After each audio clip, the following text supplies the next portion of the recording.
Welcome to another episode of Green's Gridiron Exchange. I'm Coach Green, and we bring you back with the final regular season wrap up and getting ready for the postseason. We got my Mhm. boy Royce Wheeler in the house as well as Andy V. How you fellas doing tonight? Doing good, man. Back to the basics. Back to this is week one, man. Everybody's so 0-0, man. So I'm excited for what we have in store, and we will see how we'll be talking next week. After that first round, man. How you been doing, Andy? What you been up to? Working. A lot of articles written up, and yeah, looking forward to this Friday, seeing what transpires. I know we got some games. Obviously, a handful of Pinellas County teams able to get into the postseason. Not, I don't think a lot of it, any of the matchups were really that unexpected. Yeah, definitely. We got some big matchups, man. That we're gonna talk about. We're gonna kind of do an unorthodox today, man. We're gonna start off with go through a few categories as far as the players for the season, who you guys like. Talk about a couple of players that we have on the list, and maybe see if you guys have some different players on the list. So what we gonna start off with tonight is we gonna start off with the head man, which is the best QB, and on the right there on the bottom we have our three people, but of course that's just us. We're gonna have a good discussion about this. Then we're gonna send ballots off to coaches after the show. But right now we have on our end we have best QB. We got Dylan Nora out of Bogasiega, Jalen White, Clearwater, and Jershawn Newton out of CCC. Um, what do you guys think about as far as those three quarterbacks? And do you think that, I mean, honestly, do you feel like, hey, there might be somebody we're leaving off the list? Um, I would say I got some breaking news. So of course, I don't know if you guys seen my little final stats that I put out. Yeah, we saw it. Mm-hmm. Of course, guys came out of the woodworks, and one of the Mm-hmm. quarterbacks that came out of the woodworks that was saying that I was mistakenly, his stuff just got posted today, was my boy from Tarpon Springs. He's actually at 21-10 with 18 touchdowns. So he's actually the top quarterback as far as yards wise in the county. He's also sent me a screenshot of Max Preps, them just updating it. So as we speak, I had to take that down and start redoing it. It was a lot of players that I guess the stats were coming in late, and I had to shuffle them around. But for these three, um, and being able to see all of them in person, all of them play, you can't argue with these three. And I would say, out of anybody, the more surprising one would be Dylan Nara, of course, because he super exceeded from the years that he's played, and almost like a rapper, a one hit wonder. That's what kind of years Mm-hmm. he had.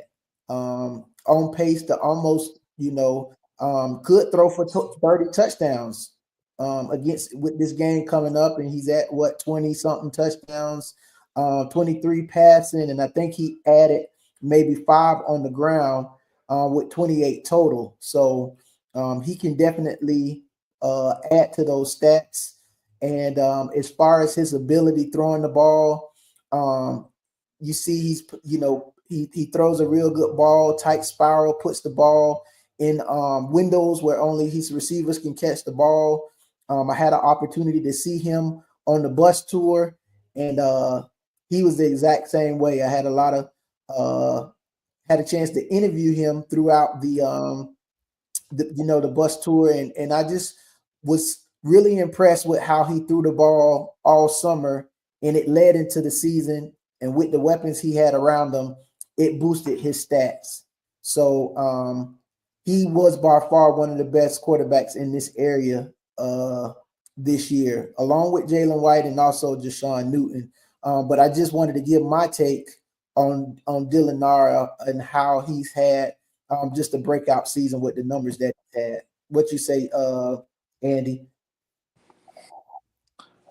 I mean, are we talking about bringing in anybody new or just kind of the guys we already have on the list? Because I mean, we got 3 guys, but this isn't the final list. The ballots haven't been sent out. We put 3 guys up, but who would you like that? oop, sorry, walking outside after typing away. I don't know if anybody's like really. I think you use kind of like boosting their stock per se, kind of in these final last couple weeks. I mean, I think Cavalclis is like you said from Tarpon Springs. I mean, got to see him play once this season against Osceola. I thought that game was impressive for him because he didn't have Mekhi Johnson. So obviously, kind of had to work around that, not having his best receiver, relying on the run game a little bit more. Didn't get to see Dylan Nora play. I know doing kind of like the player of the weeks every week and kind of seeing Boca Ciega's numbers. I do notice him as somebody that, at least kind of on an every other week basis, seems like he's putting up some pretty strong numbers. But I mean, to bring in anybody that we haven't already kind of talked about or listed, I mean, to me, bringing in like Cavalclis out of that team from that offense, I mean, that's just hard because I think you could make an argument for like 3 or 4 players if that's the case. Mm-hmm. Not to diminish anything he's done. I mean, he's a terrific player in his own regard, but so is Mekhi Johnson, so is Nicky Renios, so is Triplet. These are good football players. So I think if you take away one of those guys, I don't know if the offense absolutely works just as well as it does. Like to me, if you take away a player from that team, do they work the same? To me, that is the like how I view an MVP type player. And to me, if Cavalclis is not, let's just hypothetically say he's not at Tarpon Springs, can they still be a good football team? I mean, I think they got a couple really good running backs. I think they could run the ball. So if they needed to, like, I think when we talk about the guys like Jershon and Jeffrey Jones and some of those guys, like, I could make a great argument that if you remove them from their team, they would not be a good football team. St. Pete, I mean, they made their argument for us. I mean, they lost to Palm Harbor when they didn't have them. So to me, that's an argument enough right there. We don't even have to debate.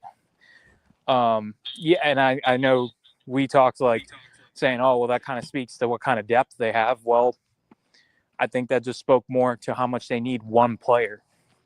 I mean, if you don't have that one player, you go down that much. I mean, it's not a team award. It's an individual award when we're talking MVP. Like Jershon, if he doesn't play for CCC, are they as good as they are now? I would argue no. And we'll be finding out real soon. And the thing about CCC is nobody thought that when they lost Calandria, nobody thought that Newton would show up like this. And even Calandria didn't show up at CCC like he did at Lakewood. So I think that we've seen that CCC does have a good backups, as you talked about last week in mop up duty. The quarterback they have, he's looked okay. So the thing about CCC is I don't know, they might have been actually able to win without him. I can't say for sure. We can't say for sure, but I definitely agree with you guys. I think that with Nara, the way he stayed persistent, the way he kept going, the way he did not give up, and he ended up really coming out on top, bringing a team that hasn't been to the playoffs in years to the playoffs now. Most of those players were already there at Bogey. I mean, they added a few. Kyrie Jenkins was a big addition. You can't say he wasn't. but he kind of jumped in, and we did not anticipate what he brought. Jalen White, I think with the eye test, as far as arm, White is the man. I mean, maybe you guys seen something different, but I haven't. To me, I haven't seen a better arm in the county outside of White. That's just me personally. And of course, Joaquin. I think that if he didn't have Makai, I think Jeffers could have stepped up big. I definitely think he has some other weapons that he could have used. I think it just would have been more of a mix up. It would have been more of a Nara situation where he's using every player he has around him. We all know he played with Johnson last year, so he was already kind of familiar with him. But I think he would have had a awesome year. So we definitely, as you can see, my sister she just added him to the list. So I think that I definitely think that's a safe add. So we're gonna stick with those four quarterback. What you say, Green? No, I was just gonna say a dark horse kid could be Aiden Wallace out of Lakewood. Um, had some really good games put together. Even in the tough losses that Lakewood took, he played considerably good. I know right now he clearly has somewhere in between 12 to 1,500 yards passing as well, somewhere in that number sniffing. But just a kid that came into the county first year in the county, coming over from 5A as we know, and back to back games. I think his last three games had over 200 yards. I think he had three against Osceola, but could easily be in the conversation as well. So just didn't want to leave him out as maybe a top five guy that could be on the list when considering, as well Right. as the kid from East Lake and those other guys who put the Mhm. numbers. So just thinking off the top of my head, we don't want to leave anybody out. Hats to all the quarterbacks that had a great season, man, and those who are making it to the postseason. We wish you guys nothing but the best. Right, definitely, definitely, definitely. And yeah, I love Wallace, and I think with Wallace, because we've seen probably the last 5, 6 years, transfer quarterbacks coming in. Calandra, major success. I forgot the quarterback that was before, and not so much. There's been some quarterbacks who haven't had much success. There's been, and then we have Calandra, who kind of is in a in a field of his own.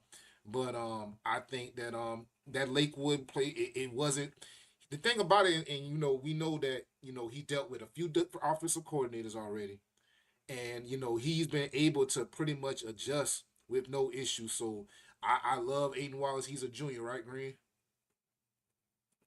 Yeah, Aiden is a junior, so he does have one more year. So yeah, I definitely think his time is coming. I definitely think he's when spring comes, he's definitely somebody that's going to be very very high up there with Joaquin. So I definitely think the county is going to be looking very good as far as the future. But these are our guys, so we go run with it. And then so now we're going to switch over to best running backs. We got three guys here. The running back class to me wasn't as big and prolific this year as usual. Not as many 1,000-yard rushers, but we had a couple guys. This is to me, Zamir McNeil is really a guy that stands out. He stood out for most of the season. So I definitely think that even though he kind of declined in the end, I definitely think that right now he's probably the number one back in the county. You know what I'm saying? He's probably the number one back in the county. We also have Miss Force, multi-purpose back. She had to share the ball with two other backs, Colin Cervoni, and Mr. Tunnison was also there in the backfield, and he was able to do what he needed to do. And then we got Mr. Tony Regala out of St. Pete Catholic, who was kind of unknown, who came in after St. Pete Catholic had some transfers, and he had a pretty good year quietly, because St. Pete Catholic, they've been okay. What do you guys think? Are there some guys you like to add to the list? Well, there is a few more guys that came out of the woodworks on me as I was doing the list, and I figured that was going to be the case.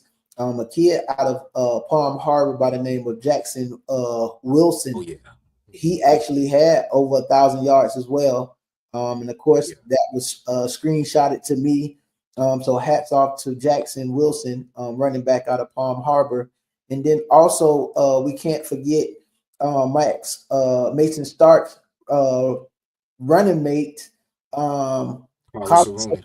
Yeah, he was in the 800s, and had like 14 touchdowns that I had to quickly add to the list. And so, a lot of these guys that I must have either missed or stats were getting updated late. Just hats off to those guys. But for these three, I'm really impressed with Tony Regala, a kid that burst on the scene, came out of nowhere. And it's kind of hard to keep up with all the guys in the area, especially when you come out of nowhere and you just jump on the scene. You kind of have to backtrack and say, "Hey, who is this kid?" But Zamir McNeil, seeing him in person, man, really impressive. And by far, I think he was probably the best back pound for pound when it comes to uh, ability to break tackles, ability to get stronger in the fourth quarter, kind of like a Jeff Jones, and also the breakaway speed, as he ran away from a lot of guys, a lot of teams full of speed, i.e. Lakewood, and you watch the film. This is a back that definitely can play at the Division I level because of the size, the speed, and the big playability that he has. Definitely. Andy, I know you saw Renil's, who just kind of cooled down at the end. You saw Renil's triplet. You saw a lot of guys yourself. Brant Scott. We had a lot of backs. Who, as far as your eyes, maybe with these three guys or any other guys, who would you say maybe need to be added to the list, or who would you pick out of these three? Hmm. Oh, I mean, I mean, I only got to see him at that game where I had to sit up in the stands at Clearwater, but I did like the Jerry Drain kid from Clearwater. Clearwater, I thought he's a nice little shifty back. I mean, maybe not quite the numbers of everybody else, but just somebody to consider just talent wise. But yeah, numbers wise, I don't think he matched up to what these top three guys had. I mean, I got to see Zamir against Manatee, and yeah, definitely. I mean, I can agree with Green on a lot of those points. I mean, very just hard runner. Can play really out of a spread set or kind of more of your pro style sets, especially with the way that Pinellas Park likes to run the ball. I mean, you would think probably a guy we knew would take a dip, but might be really like the most talented runner, or arguably at therefore is Sean Kuno. But we knew he was going to take that Right. dip with Jershawn, kind of sharing the load in the backfield. But yeah, I mean, if we're just talking statistics and kind of what they've done for the year, I mean, yeah, you'd have to say Zamir or Mason from Seminole. I mean, those two guys really, I mean, I think we said, unfortunately, Mason's not going to have any more games, but, um, just from this list of guys, I mean, I think the running back list is a little deeper than, first, like the eye first kind of sees. It's, there is quite a bit of good running backs. Maybe not, Right. maybe Will like, Mirabella. yeah, Mirabella's tough. there's some good backs. I mean, it's hard to say exactly what you would look back on this class of players from freshmen to seniors and say this position really just absolutely stood out. Um, but I would look at running backs, honestly, just because you're not so much front loaded as you are back loaded. I mean, there's kind of a good list of running backs. If we just sat down and kind of looked at every school, I think we could come up with 10 plus, running backs that we could say, man, they have a pretty good season. Right. Definitely. Yeah. Shout out to the running backs, man. Shout out to Mr. Hutchison out of CCC. We all know Kuno. Hands Yeah. down, nobody could probably debate Kuno, man, when it comes to shifting this, moving. man, he's really unmatched. He just I think he's playoff ready. So hopefully, I think we'll see a lot out of him. But he's committed. At the end of the day, we want him to stay healthy going into Indiana. So if that was the plan, if that was it, hats off to CCC for making their team better, using Mr. Cohen to the best of his abilities because they're using their receiver, running back, while you all have Mr. Hutchinson as well. So, hey, as long as he's healthy and going to Indiana, we're happy to however CCC plays him. But these are the guys, man, and like I said, we'll be sending out those ballots for those guys. Another guy, That's before you go, it was two more guys that I thought that also should be mentioned. Tayshawn Bell out of Lakewood, he had over 800 yards rushing. Could easily be on the list as far as running back is concerned. I think he had about 8 to 9 touchdowns. He was the workload for those guys. And then also a kid out of Indian Rocks by the name of Anderson Doom. That's Dumm. He was impressive, young man, who is coming up through the ranks, and a guy that I'm pretty sure he'll be a guy that will be hearing his name to come, as he's a young guy. But just those two guys who also were on the list, along with these running backs, Tayshawn Bell out of Lakewood, and then Anderson. I hope I'm saying it right. Doom out of Indian Rocks Christian. So those guys do deserve some consideration as well. definitely. All right, so let's jump to our top wide receiver spot. Um, we got three guys here: Makai Johnson, Mr. Caden Nobles out of Pinellas Park, and Mr. Flournoy out of Bogosiega. What you think about those guys, and are there any guys that you would add to that list? Ooh, I think Austin Ho out of Calvary Christian. I think Mm. he'd have a big argument. I think he's made a Huge, bigger he's made a huge. bigger argument in the second half of the season. I think he was I don't know, maybe my eyes are deceiving me. He was the player of the week for them last week, wasn't he? Or thought they played a I don't know. game, Was it last week? But I know a few or the weeks player of the ago he year, was. player of the week year, Yeah, right? Yeah. for the district. Yes, he was. Yep. Yeah.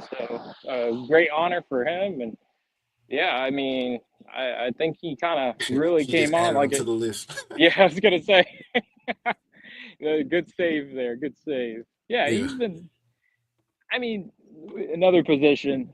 I mean, probably create a really deep, list of talented kids, but Kai can't deny the ability, size, speed, just the connection he has with Joaquin and that offense, and then familiarity with the coach, obviously, and Chinchar calling the plays. Um, you know, I'd have to apologize. I've never seen Flournoy. He's from Boca Ciega. I didn't get to see him play, but I know based on listening to you guys talk about him, I mean, sounds like a very talented young man, and just kind of his abilities are, obviously him and Nora have been connecting on a lot of throws this season. Kind of following Austin and his season, just seeing like what he's done and kind of numbers he's put up. I mean, I, I I'm I'm a bit impressed just because of the quarterback change. You had Drackett last year throwing to him, and then you have a brand new quarterback, brand new head coach, and I think question marks were there, and how that was all going to work out. But it seems like their offense, down the stretch, minus that TFA game, I mean, they really clicked, and I think he was a big part of that. definitely. Have you got? I know Green's seen Caden Nobles play, but have you had a chance to see Caden Nobles play? Andy, Pinellas Park, right? correct.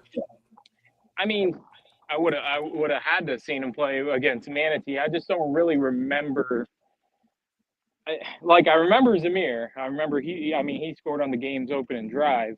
Um, Nobles, unfortunately, just I don't really remember them being able to really get the passing game going with Casanova at all. So that's why for me, I mean, that was probably a bad game to really say, hey, what did you think based on that game?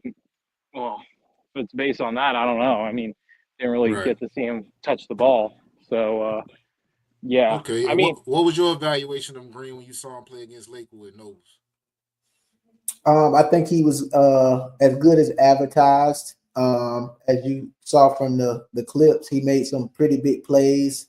Right there, another great catch. He had the two deep touchdown passes that he caught, and just for a kid his size with the speed that he has, he's committed to Division two, Clark Atlanta. Clark.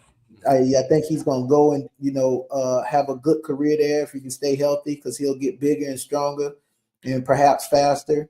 And just is a kid that as you can see right there, has good breakaway ability, catches the ball with his hands. His highlight film is just dynamic, Honestly. coming from what was it, Indian Rocks, being a running back type slot kind of guy, Yeah. to kind of just going and being the main thread at Pinellas Park speaks volumes about his athletic ability and what he can do once he gets the ball in his hands. So it wouldn't surprise me if he was considered the best receiver in the county, as well as Makai Johnson. This last week against Lakewood, he was a little banged up. His wrist was bothering him, so wasn't fully effective. I think the game could have had been a different outcome had he been fully healthy. But as you can see right there, he still made plays. Still was able to, he did catch a touchdown pass against Lakewood and caught, some other passes, but just physically, 6'2", almost 200 pounds, and can run and catch. That's a defensive coordinator's worst nightmare, especially when all the weapons that Tarpon Spring has, and then you got to worry about Makai Johnson. So, everybody is on their game plan to stop, and he still was able to go out and make plays. So, wouldn't surprise me if he comes out and he also wins the award for best receiver, because he definitely has the skills to pay the bills. Definitely, man. And one thing I want to say about Cade Nobles, it's crazy because I had a D1 coach ask me. He usually asked me about players, and he popped up in my mind. So I sent him some film of different players, and Nobles was the guy. Like, out of all the players, he came back to me with Nobles, and he was like, he never saw him. He was highly impressed. So like I said to somebody else, I Nobles, a shout out to the commitment, but I think that Nobles is gonna be changing his mind. I honestly feel like somebody's gonna be scooping up Nobles, um, and it'll be D1 and maybe FBS, but I really feel like it'll be D1. So that's something that I think that we'll definitely be looking out for. Love all of these guys. And last, we have here best athlete. Best athlete, which is that could go any type of way, but I think that those guys here pretty much they do their thing. What do you think about this list? Who would you add? What you think? Well, just speaking from uh, looking at some of the guys and going back and watching film, and then also looking at their stats, um, Walter Flanoy was not only on top for receiving, but he was one of the top return guys, like return yardage. He was the number one return average for kickoff returns. And just Walter Flanoy is a kid, just like Jeff Jones, that you can line him up anywhere, whether it's Anywhere. in the backfield, in the slot, out wide. He can return punts, he can return kicks, and he's just so dynamic that it's hard to just not be able to say, like, like he's not the best peer athlete in the county. You know what I mean? Mm-hmm. From a standpoint of, he made it look easy and effortless at times. 4 touchdowns against Lakewood. I think he had one game where he had 5. It was just he also, if he was a little taller, and he still may be a kid that can get an FCS offer, because he does have a few offers. I believe he have a few FCS offers already, Yeah, but I believe Tennessee Martin, a couple schools. Yeah. yeah, so he's a kid that can get in one of those programs and just flourish, um, because of his skill set.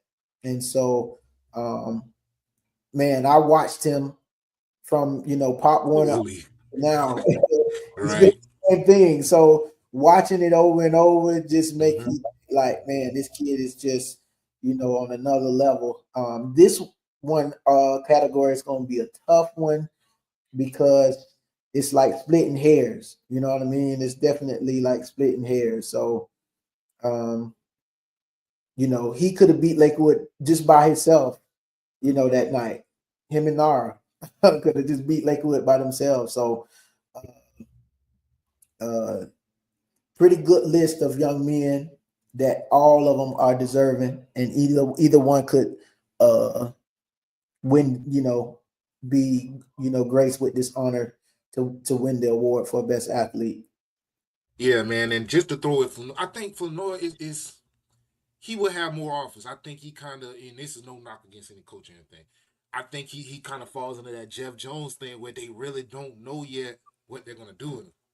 Yeah, I think that if he would have stuck at running back, easy 1,000 yards. Receiver, if they give him the ball every game, easy 1,000 yards. Because there was games I think he might have been hurt or not in the game. yeah, Um, Cornerback, I think he could be a lockdown corner. You know what I'm saying? Like, wide receiver, that's where the size might fall, might fall into play. And that's what, he's been doing the best at.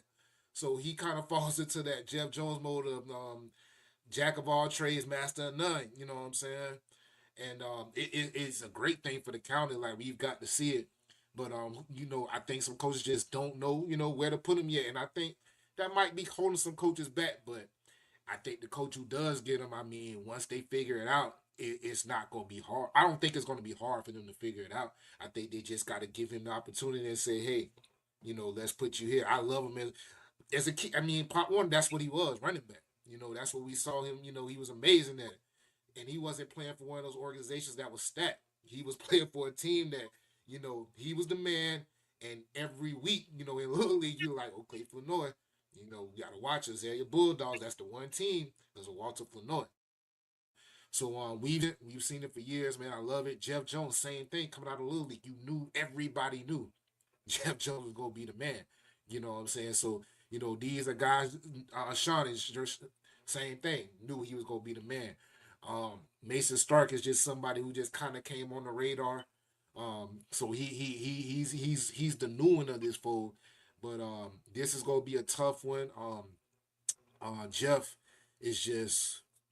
I mean, he's a generational talent for St. Pete. The bet to me, I mean, who's been better for St. Pete? Probably in history for St. Pete. I don't think, history wise, anybody could probably touch Jeff in St. Pete history. You talk about maybe top 5, top 10 all time Pinellas County, while Jashawn Newton's probably top 3. yeah. So we're looking at two top 10 athletes historically all time. And so Andy, what do you think as far as this list? And would you like to add anybody?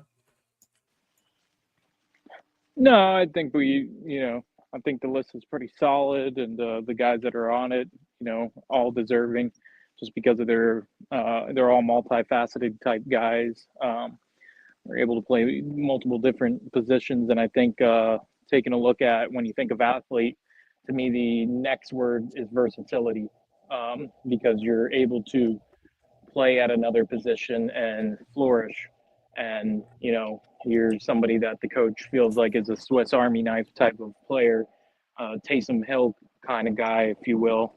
You can really plug them in anywhere, and they should be able to produce, some kind of good plays for you more so than bad. So, I mean, yeah, all these guys are really talented players. Guys I've gotten to see, guys I've just talked to. I mean, I think only time I've met Jeff was actually at that media day. We were at Royce over at the Bucks facility, and Mm-hmm. you know, nice nice young man. Obviously, if he was able to kind of be afforded the chance just to play running back, heck, I mean, I think 2,000 yards could be, we could be talking about a 2,500 yard type kid, just because of the numbers he's putting up just when he's at quarterback, and maybe that's easier for him. But if you have I don't know. I mean, just fantasy wise, we're thinking totally hypothetical, not anything that's ever going to happen. But think if a Dylan Noro is playing quarterback for St. Pete and he's able to just shift over to running back, I mean, what kind of luxury that would have been. And yeah, I mean, just when you look at athletes, the guys that are on the list, I mean, all guys that have had to play different kind of positions, or they've had to do multiple roles at their same position. Jershon, obviously not only throwing the ball but running the ball, and he's been doing that now in his third year going. So, yeah, very good list of guys. I don't have anybody else to add. Okay, cool, man. Now, before we get to our teams that we playing, me and Green had a brief discussion today, talking about the All-Star game. I don't know how deep you are, Andy, or how long you've been looking at it, or were you around when it was Palms Pinellas? No. You guys are going to do an all county team? Well, oh yeah, we're gonna do an all kind of team, but what me and Green were talking about was there was All at one state. point in time where I don't know if you've seen there's going to be a Howard Franklin Bowl coming up, where it's going to be 813 versus 727, and we were talking about how good that is for the county because the All Star game. I don't know if you went to it the last couple years. It's been pretty weak. No sponsors really. You don't really see a lot of coaches. Um, so I don't know if you've had a chance to really experience it versus when me and Green were coming up. That was a real experience. Like it was a real thing. Like people really, it was on Spectrum. It was on, Channel 47. People really look forward to it. Um, so me and Green, we just wanted to throw in a little 2 cents, man, and just tell everybody, give a shout out to Mr. Bennett. I guess he's the new athletic director, but we definitely would. If anything, I say this: we love to have somebody from Pinellas County Schools come on, who's all with athletics, and kind of tell us where this All Star game is headed. Because right now, I don't see it headed anywhere. I Kids got aren't excited. Kids aren't really excited. I mean, kids are excited to be picked, but um, I really don't see the excitement behind it. This year, they made it harder for the media to come on the sidelines, so you're not even sharing it with the media already. Then you make it harder for us to come on. I don't really see how much more of a future it could have. Will you go say something, Andy? Yeah, well, I was like you said about the media. I was going to say if we brought him on, that would be my questions. I mean, he would get a lot of questions in regards to that, and I don't honestly, I couldn't see him taking any kind of public type interview. But um, yeah, I think this is something that kind of mimics what's down in South Florida. They have like a Broward Dade game, and they have a lot of the kind of the personalities that people look up to, or they kind of really like getting behind the camera too down there. And I think when you have something that's kind of ran by the county, where there's not a lot of hype to it, it's kind of almost like an arduous task to put it together, and they're just putting an all-star game together and just throwing everybody out there. And then, I mean, yeah, like you said, addressing the elephant in the room of you can't even have media out there. So what's the almost like what is the point? So I don't my take on is this good for the county? Honestly, absolutely not. Because you got to think if this game is played outside of the county, somewhere else, Hillsborough, i.e., I mean, you're going to have media on the sidelines. You're going to have media in your face. I mean, the kids are going to be. I don't think this is a good look for Pinellas County at all. I actually think it would be a huge, you know, you could see some transfers. I'm not accusing anyone of talking to any kids, but let's be realistic. I'm sure some of the kids are going to be like, man, I haven't had this all year because no one's allowed. No one's allowed to take videos and photos of me because of these draconian rules that they got going on. So yeah, honestly, I think it's a horrible idea. I think if I'm Al Bennett, I'm trying to nix it because Mm-hmm. it makes you look bad as a county. It looks you look terrible, to be honest. So yeah, no, I don't. I think for Hillsborough, great idea. For them, they're only seeing all the pros, pluses, everything 813. I think for Pinellas, it just gets a lot worse because now you're gonna have kids seeing the grass could be greener on the other Mm. side. Yeah, that Howard Franklin Bowl. Yep, definitely, definitely. What you think, Green? Yeah, everything you guys said, plus the fact that you know, a lot of guys when I was coming out used this game as I maybe did whether what type of season you had. This was my last opportunity to put something good on film for the schools to see.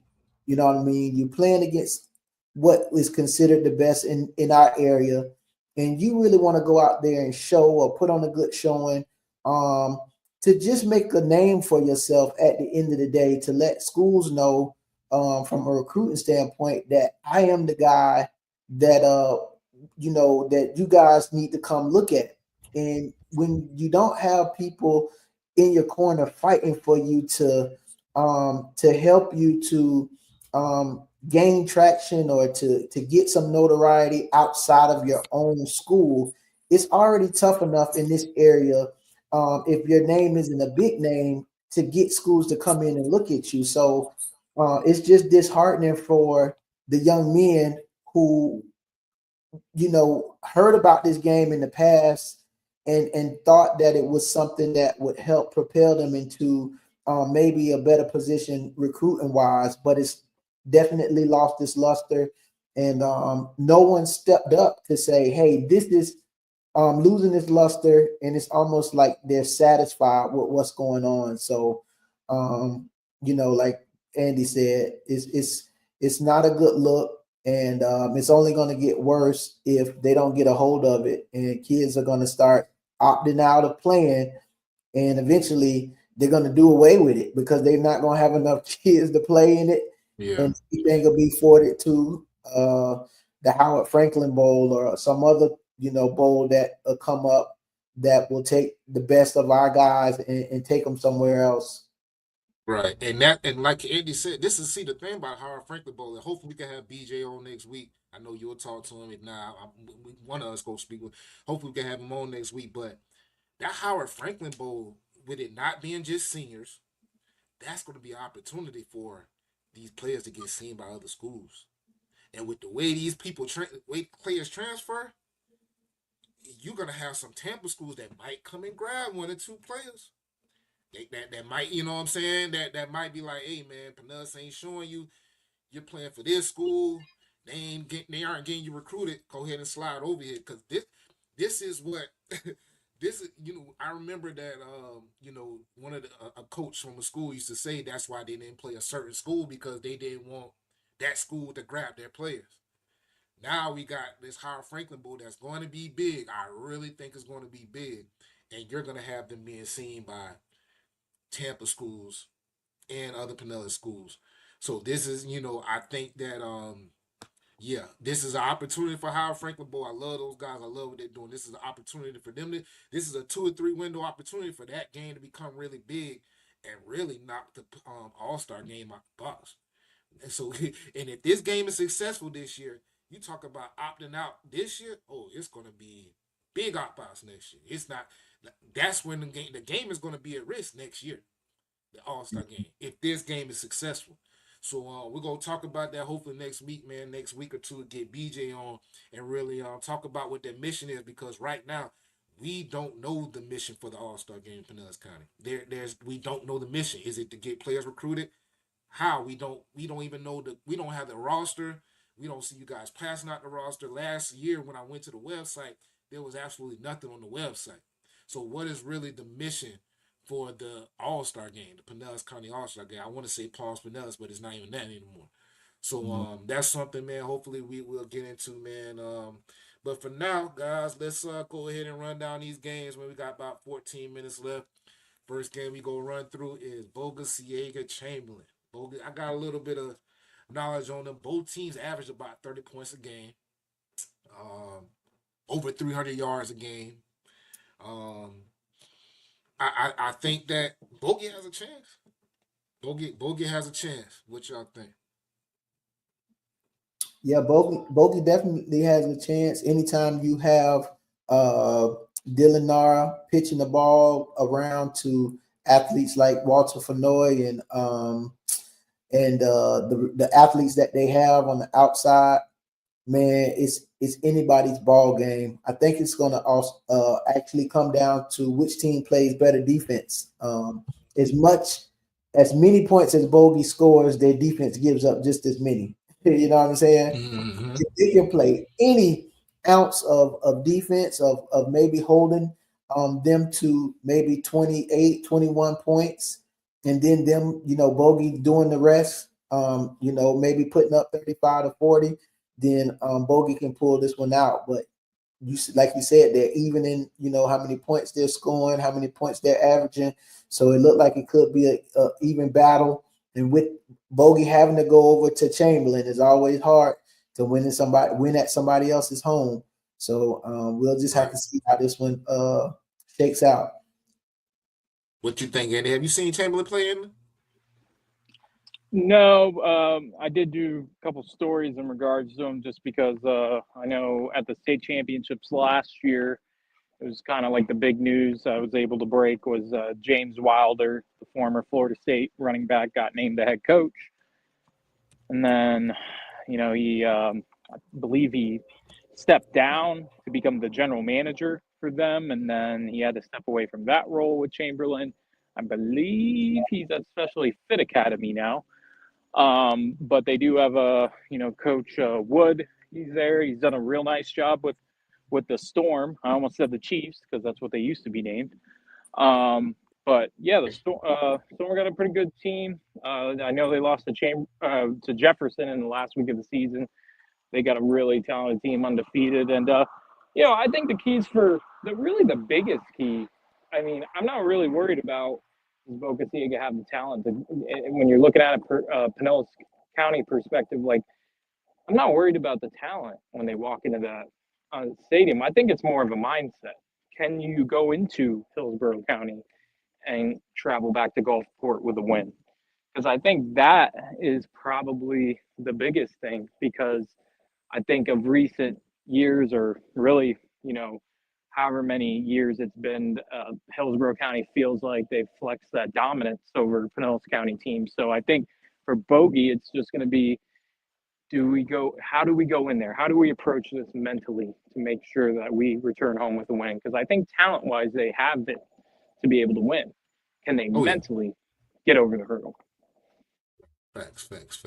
All right, next game we got up: Berkeley Prep at Calvary Christian. Big game, man. Both teams averaging over 300 yards a game. Pretty balanced offenses. And I mean Calvary is so up. They up and down. I love them as a team. Um, it, um, it can stopping Dallas Golden. You got Troop. It's really can't. I think if the Cavalry defense shows up, they have a chance. But we're talking about Berkeley Prep, who loves to get hot in the playoffs. You know what I'm saying? I can't really make a prediction on it. I love for Cavalry to win, but I can't with Berkeley Prep, man. You just don't. If they bring their best, you're facing state contender type play. What you guys think? Been a very weird team, this Berkeley Prep team. I mean, just kind of and they lost to Calvary already, but this is like a Lee Corso, not so fast. They could return to the place where they lost and be able to notch a win here, just because they have been heating up these last few weeks, and really this is the right time to heat up. I mean, you got to look at, they are you got the heart of a champion. You got a lot of guys on that Berkeley Prep team that know kind of the road to prosperity, like last year and getting there. So these guys know this is kind of that first hurdle they got to get over if they want to try to get back to the state championship game. And I mean, lying ahead for either one of these teams is going to be Coco, and that's going to be a major task. But I'm going to go with Berkeley Prep. I do feel like they're starting to play some of their best football right now. I think it's going to be just a knockdown, slug it out type game. But for Berkeley Prep, they got Joseph Troop. Looks like he's back in the fold, playing good. Dallas Golden, Notre Dame commit. He's going to give it his all on both sides of the ball. And I think their offensive line, most importantly, because they graduated, I believe, like 4 starters off of that state championship line from last year. So that was a big thing for them, was trying to figure how is this rebuilt line going to mesh together. And I think they're finally getting it. And that's not good news for the Warriors. Right. What about you, Green? Who you like? This is a funny game, like you said. Last year they just edged out Calvary to go on to win a state championship, and it's just they know each other, they're familiar with each other. It seems like it always comes down to these two teams to see who's gonna go in advance in this district. But just like Andy said, man, it's always tough to beat a well-coached Berkeley Prep team. In the spring, they just barely squeaked by Bogey. And I was kind of confused because I had picked them to just kind of, roll over Bogey and kind of, have their way with them. But that wasn't the case. And then as the season went on, I kind of kept up with them here and there. But and Calvary, like you said, was kind of slow. So both teams kind of had an up and down season. And now they finally meet each other. And it's almost like it's any man's game. So it'll be real interesting to see which team has the moxie and which team can outlast one another in this contest, because they both are equally matched. Sir, yes, sir. All right, we got Jesuit at Clearwater. Who battle 2 awesome quarterbacks. Griffin, man. I like this game. I like this game. Griffin, man, this boy Will Griffin. I mean, not as big of a year as he had last year. But I mean, for his career, 104 touchdowns, 9,000 yards. But both average another team over 30 points per game. And honestly, I think that Jalen White, this can be his coming out. I really do. I think the way Clearwater's mindset is set up, they're ready for Jesuit. And I think this could be Jalen White's coming out party if it could be. I think this is going to be a high recruit. I think this is going to be coaches everywhere. I think this is going to be a game if Jalen White shows up. 1,500 yards, 500 yards rushing. I love Jalen White. Of course, they're facing Jesuit. Jesuit is just, but it's at Clearwater. You know what I'm saying? That's big, because playing at Jesuit, that's a whole vibe. You know what I'm saying? And man, I haven't seen Jesuit play, but I still go ride with Clearwater. I'm gonna ride with Clearwater in this one. What you guys think? Go ahead, Green. Now I was just gonna say, huge contest could be, like you say, a breakout party for Jalen White. He's faced some tough competition this year already, and came up on the losing end. I hope that was like those tests before the final exam. You know what I mean? And I'm hoping that Clearwater can be victorious, because I think that it'll give them confidence going forward in the next rounds, that if they can make it past Jesuit. But Jesuit's going to come and give them everything that they got. They got a big quarterback over there on the side, and Will Griffin, who's going to throw it around the yard a ton. And, again, I don't even know. I'm going to be mom on this one until it gets closer to game time. What you think, Andy? Well, got to see Jesuit back in the spring. Got to see Clearwater from afar this season. This is the best game, honestly, to me. I mean, I know Berkeley Prep Calvary was a slobber knocker the first time around, but I mean, it's like a movie you've already seen, so you kind of feel like you got an idea of where that might go. I mean, this one we don't have anything. We can't even speak of the last time Clearwater and Jesuit met because you probably have to really look it up. You have to go back in the history books. So to me, this was like one of those interesting. When I was taking a look on the state level of top games, I said, "This is an interesting one. This is like, I mean, too bad no media people are allowed to really go watch it. But I mean, it's a game that you definitely would say quarterback eccentric. You got Will Griffin, the Florida commit, against Jalen White, the dual threat.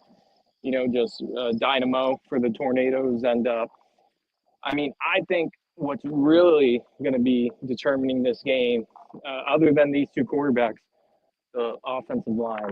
I think Clearwater really, taking a look at their team and the dynamic of it, and I know it was against River Ridge, but I believe that is how they are as a team. They want to establish the run game because look at their head coach. He's an offensive lineman from USF. I mean, this guy, Thor wants to establish that run game, and he's going to have to against Jesuit to really kind of soften them up. So Jalen will have those opportunities to take those deep shots. So I really think, I'm flipping the Jesuit side. You got a Notre Dame commit and Justin Thurman running the ball. He's a really nice running back himself. So, I mean, it's going to be what team is able to have that ground game working. And I think that team will be the winner. Cool. So we got 2 minutes left. We're gonna run through these last few games. Dunbar, St. Pete. Haven't seen Dunbar play, but I think St. Pete could pass the first round. What you guys think? Yeah, I'm choosing St. Pete in this one as well. Tough. I mean, depends what kind of Dunbar team shows up. They were state semifinalists the last 2 years. Not quite the same team, but still very talented. Okay. I might be running with Dunbar on this one, but hey, Jeff Jones. Hey, that's right. Mhm. We got Tarpon at Bishop Verot. I'm not going to talk Bishop Verot. Yeah, Bishop. Bishop. But they do have some controversy surrounding their program. They did have some allegations that the announcer said some let's just say remarks that they probably wish they didn't at their most recent game. Seen something about that. Unfortunately. Crazy. Yeah, that's crazy, man. We're going to see CCC, Holy Episcopal CCC. Yeah, they double the yards per game, so I'm going with CCC. We got to get to we CCC, and I was going to say maybe you're saving the best for last, Royce, but I know Lakewood at Glade Central. I was going to go next. I like that game. Yeah, Lakewood Glade Central, man. I'll let y'all pick on that one. That's going to be a team down in the muck. I looked them up. Remember, we had that conversation, and they were 9-1, and one game loss down in that area is like undefeated in Pinellas County. So Lakewood has their hands full. They're going to see some athletes that can match them speed for speed, and it's going to be just as big and strong as they are. And it's going to come down to which team wants it the most. So Lakewood has to take that 2.5-hour bus ride down 75 across the Everglades to Belglade. So hopefully they can pull it out, but I don't know. I'd say who can catch the most rabbits, but they're not going to have time to be chasing the rabbits. You know what? I got to see Glade Central. I got to see them. They beat Sebring. Lakewood, I haven't gotten to see them, but I don't know. Something just tells me this game's going to come down to the final possession. I mean, so many athletes, just so much talent on the field. I think this is a coin toss. I think either team. I wouldn't be surprised.